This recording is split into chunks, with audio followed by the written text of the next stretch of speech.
Everyone, happy Friday. Cinephile Mike is here, and it is Comic Con week, and we are moving right along with day 64 of Oscar Rewind, my bi weekly series of videos where I revisit the films that reflect the earlier work of this past year's Oscar nominees and winners. As always, I'll be discussing the awards history for the film, the box office information, the critical response, and as always, these reviews will be spoiler free.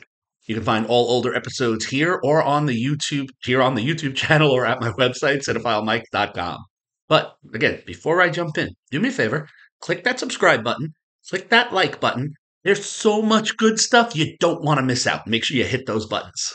So, today, we are heading into the future with Gaumont Buena Vista International's The Fifth Element.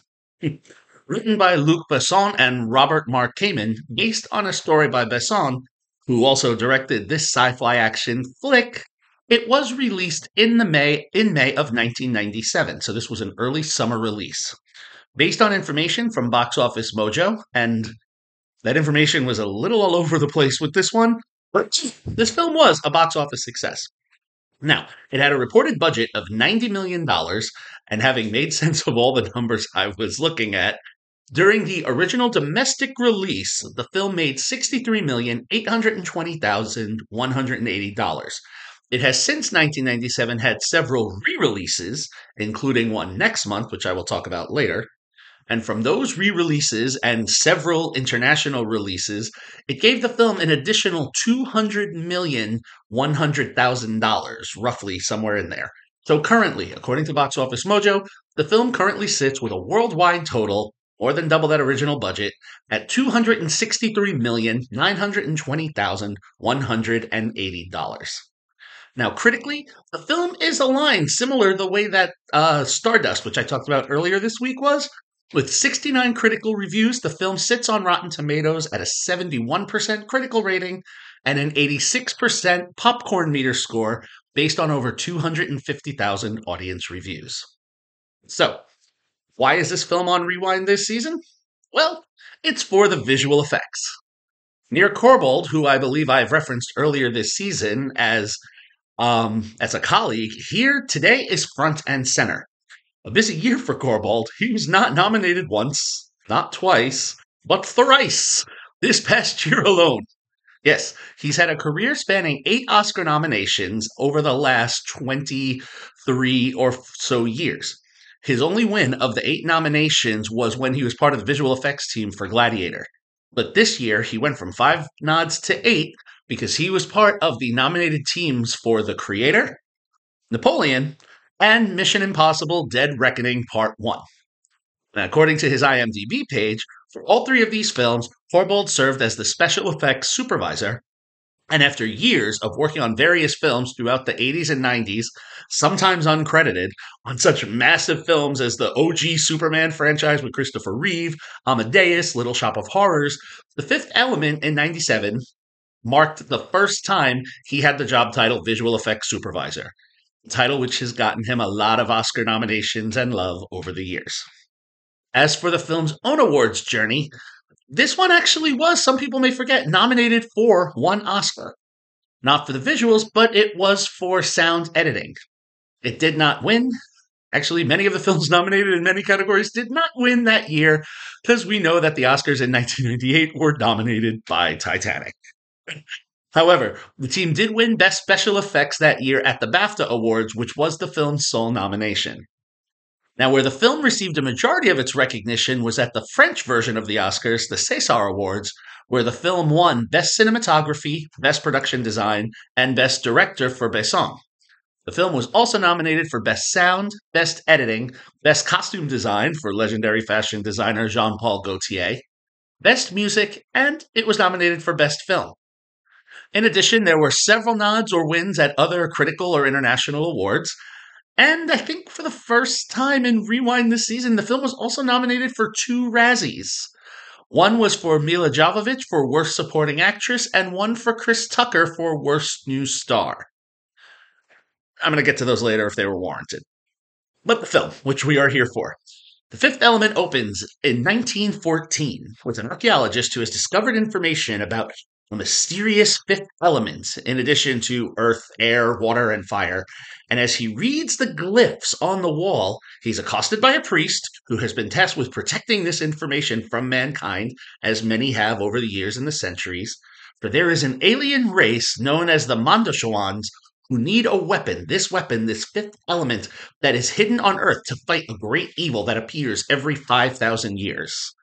So that weapon, these five elements, are made up of four stones that represent those four classic elements, and a sarcophagus that houses the mysterious fifth. They give their word to return it when it is needed, and so they go off.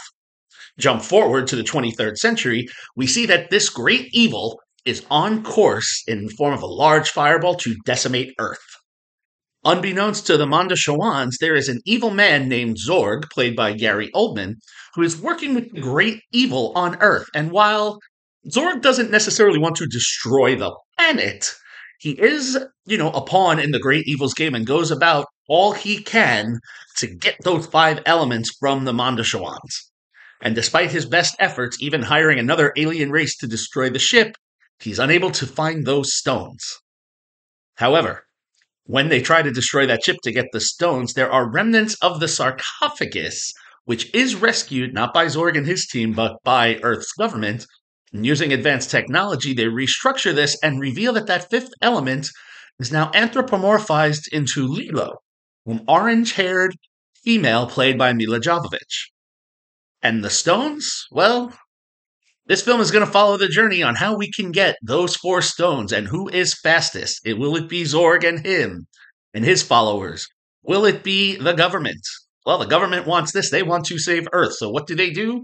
They enlist former Special Forces Major, now turned cab driver, Corbin Dallas, who, played by Bruce Willis, who from here on out will be referred to as Dallas.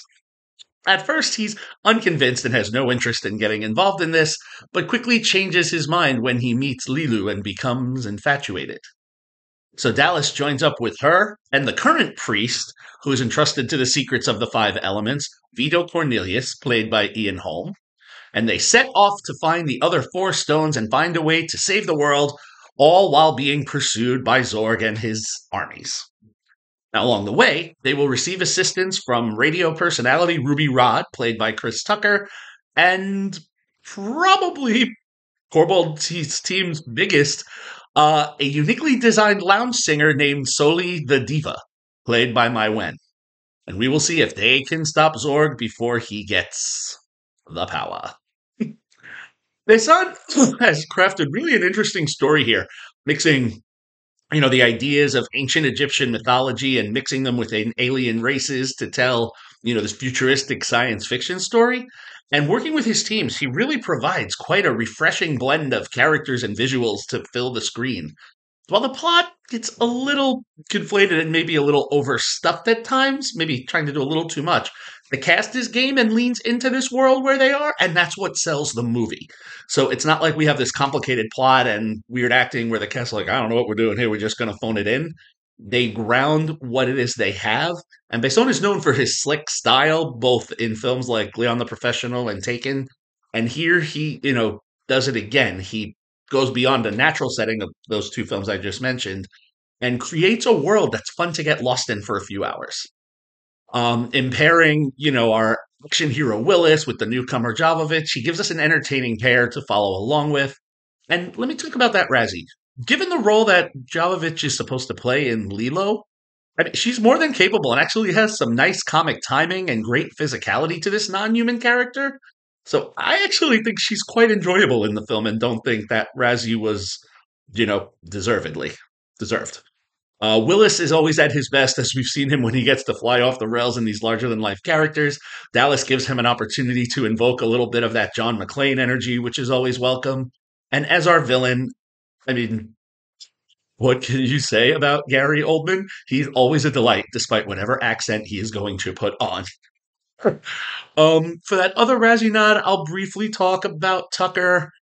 I don't want to say it was necessarily fully warranted, but I will say, even though he's not as on screen as much, his personality, his performance, it's maybe a little too big and not needed at times, so it does get a little bit shrieky and distracting. So, I could have done without him, but it's not like it tanks the film because we have enough in Holm and Willis and Jovovich to carry the story along. And aside from that, the other performers are game. This also has great performances supporting players. I mean, Luke Perry pops up here and just so many great actors. So it was fun to see all the little pops on the screen. Visually, for this film, when it was made, it's a delight to see. The effects team did a nice job of blending both the CGI and the practical effects. You can clearly tell that they used a lot of miniature sets to create this futuristic, I mean, New York of place of where we are, this futuristic 23rd century New York. And while they weren't using quite the same CGI that Titanic would use in that same year, it kind of had that DIY spirit that almost lent itself to the fun spirit of like Harryhausen and some of those earlier Clash of the Titans type films. And I have to say, I'm kind of bummed that this is a film that I didn't see in theaters. Maybe even if I had seen it in theaters when it came out, I don't know if I would have appreciated it the same way I would now. Um, but I do hope I get a chance to see it in theaters, and that chance is going to be a coming. And for you too. Wondering how? Well, let me get there. Look, Besson's World is a fun place to spend some time in. The Fifth Element is a solid 4-star film for me. It's not perfect, but it's solid. I look forward to seeing it again. Now, if you would like to watch The Fifth Element or rewatch it, obviously there's no streaming information for it right now, unfortunately. It is available, however, for digital rental or digital purchase, but it is. So depending when you're watching this, if you're joining me now, on November 17th and 20th, it is playing as a Fathom event in select theaters across the country. So I am probably going to check it out because I feel that this is one I need to see it on a big screen. It's a fun one to watch. So you can take advantage of that. You can probably check that out. I believe the website is fathomevents.com. I am not pitching Fathom. I am not getting any endorsements from them, but hey, Fathom, if you see this and want to sponsor me, let me know.